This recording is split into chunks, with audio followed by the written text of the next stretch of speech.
महंगाई खूब हो गई है। एक आम आदमी इस देश के अंदर महंगाई से बहुत ज्यादा परेशान है। घर का खर्चा चलना मुश्किल हो गया। एक जिम्मेदार सरकार होने के नाते दिल्ली के अंदर तीसरी बार जनता ने हमारे ऊपर भरोसा किया। इतना भारी बहुमत हम लोगों को दिल्ली के अंदर दिया। अब एमसीडी के भी चुनाव जिता दिए हम लोगों को। पहले कभी नहीं हुआ था।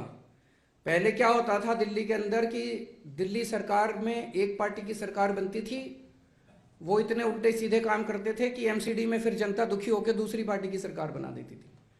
फिर वो एमसीडी वाले इतने दुखी कर देते थे कि फिर दिल्ली में पहली बार ऐसे हुआ कि 3 बार हमारी सरकार बनी और एमसीडी में भी हमारी सरकार बन गई। दिल्ली में हमने जनता को खूब सारी फ्री की सुविधाएं दी है।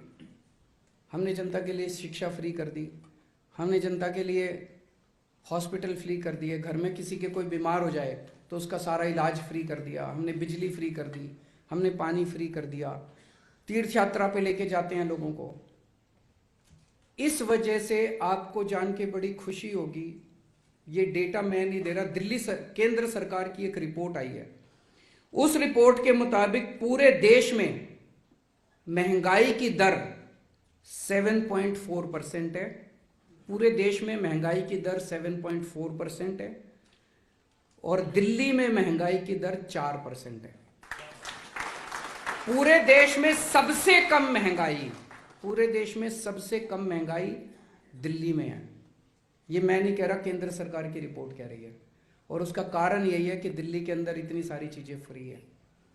दिल्ली देश का सबसे बड़ा शहर है और हम सोच सकते हैं कि शहरों में नेचुरली महंगाई होती है। आप किसी भी बड़े शहर में चले जाओ तो कहा जाता है ना कि शहर में तो महंगी चीजें हैं, गांव में तो सस्ती चीजें हैं, शहर में तो महंगी चीजें। तो दिल्ली में तो सबसे ज्यादा महंगी होनी चाहिए थी पूरे देश में। दिल्ली तो देश की राजधानी है, सबसे बड़ा शहर है, सबसे ज्यादा चीजें महंगी दिल्ली में होनी चाहिए थी। सबसे सस्ती दिल्ली है पूरे देश के अंदर, सबसे सस्ती। ये भी एक मॉडल है अपने आप में, दुनिया के लिए मॉडल है। और सबसे में ज्यादा महंगाई कहां है? उत्तर प्रदेश, मध्य प्रदेश और गुजरात में 8% महंगाई है। भारतीय जनता पार्टी के सारे राज्यों में सबसे ज्यादा महंगाई है और दिल्ली में सबसे कम महंगाई है। तो महंगाई कम हो तो सकती है, शर्त एक ही है, आम आदमी पार्टी जैसी एक ईमानदार सरकार होनी चाहिए।